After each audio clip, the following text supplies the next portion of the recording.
Hello friends, this video on Ray Optics Part 37 is brought to you by examfear.com. No more fear from exam. Please make sure that you have watched all the videos till Part 36 before going ahead with Part 37. Now that we have studied about the refraction of light by many different types of optical materials, for example, the spherical mirror, the spherical surfaces as well as the lenses, now it is time to study about refraction by another optical element called prism. I am very sure that all of you would have seen prism in your physics labs and maybe you have worked with prisms as well.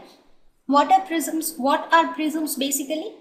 Prism is nothing, it is a transparent optical material with flat polished surfaces that refract light.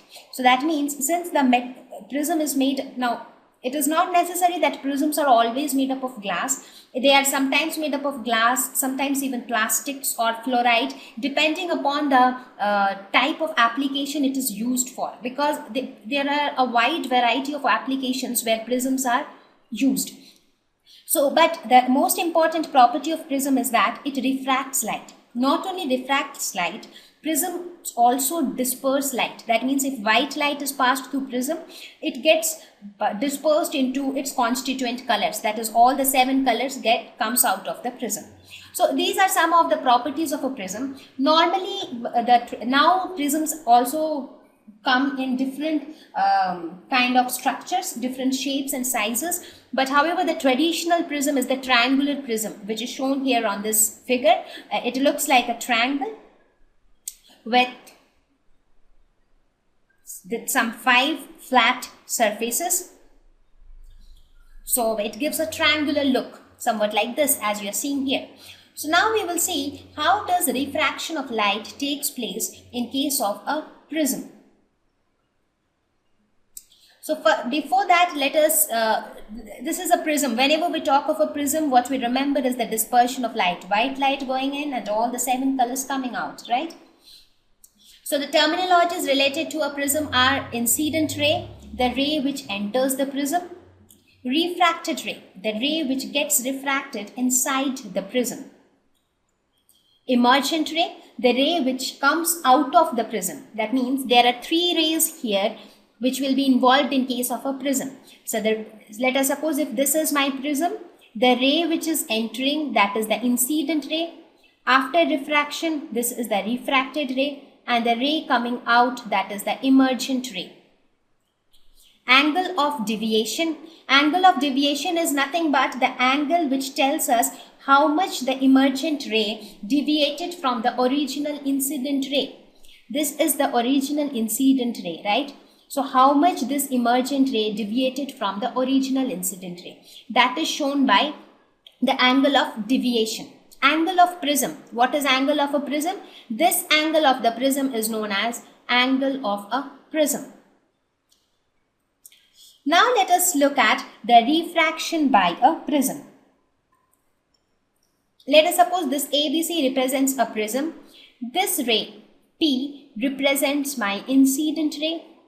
This ray reaches here, it enters from a rarer medium to a denser medium, because glass being a denser medium than air.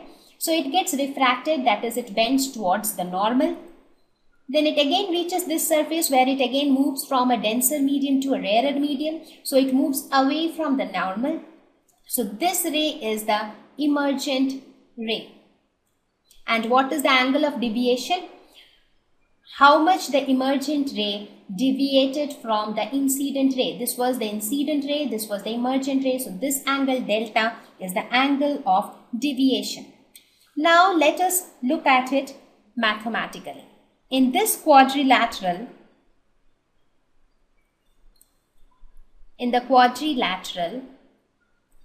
AQNR. So AQNR is a quadrilateral. In this quadrilateral, we can say that this angle of prism A plus this angle QNR, this is equal to 180 degrees, because in any quadrilateral, the sum of the opposite angles is equal to 180 degree, right? Also, in triangle QMR, we can say that in triangle QNR, in triangle QNR, we can say that R1 plus R2 plus angle QNR is equal to 180 degrees. Or we can say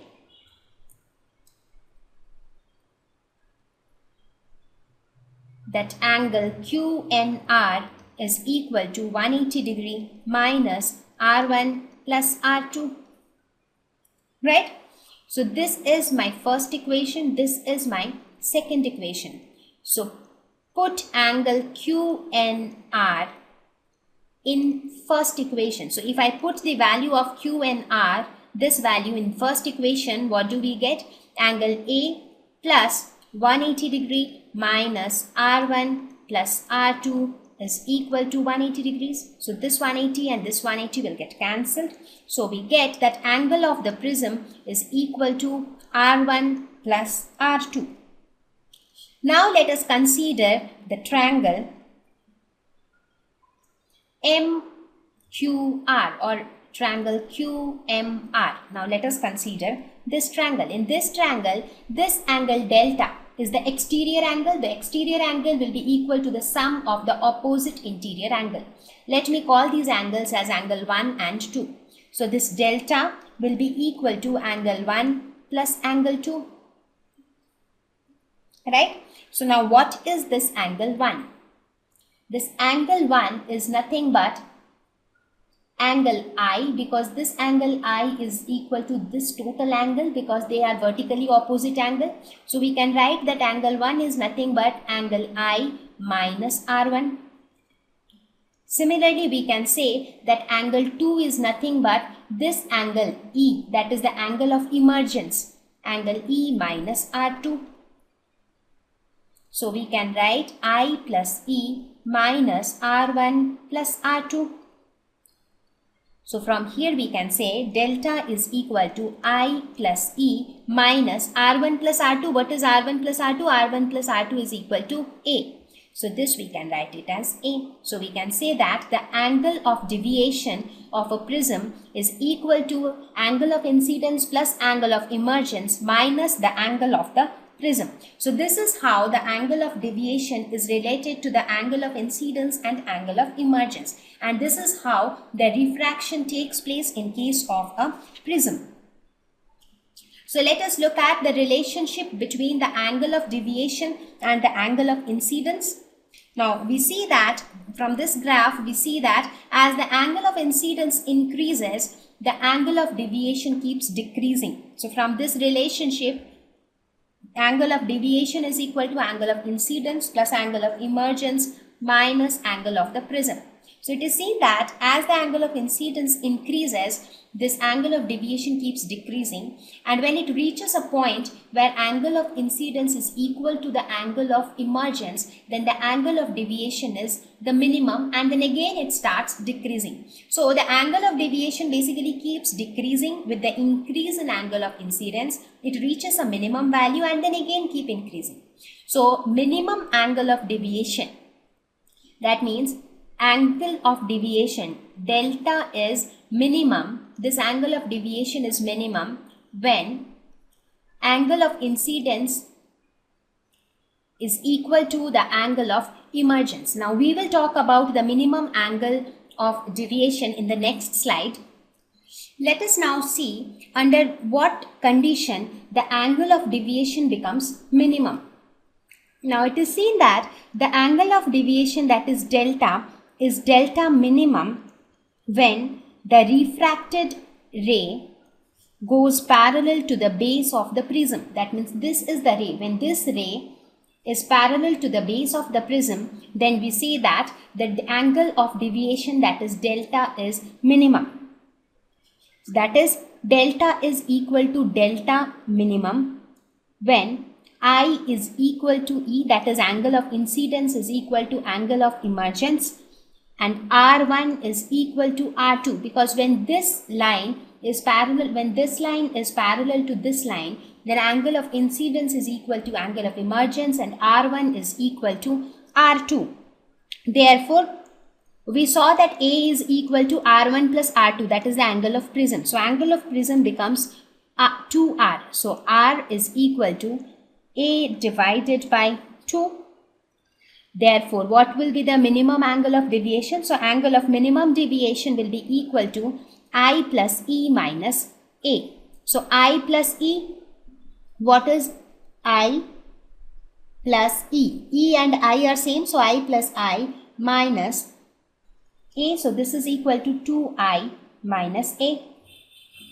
So from this we can say that the angle of incidence is equal to A plus delta M divided by 2.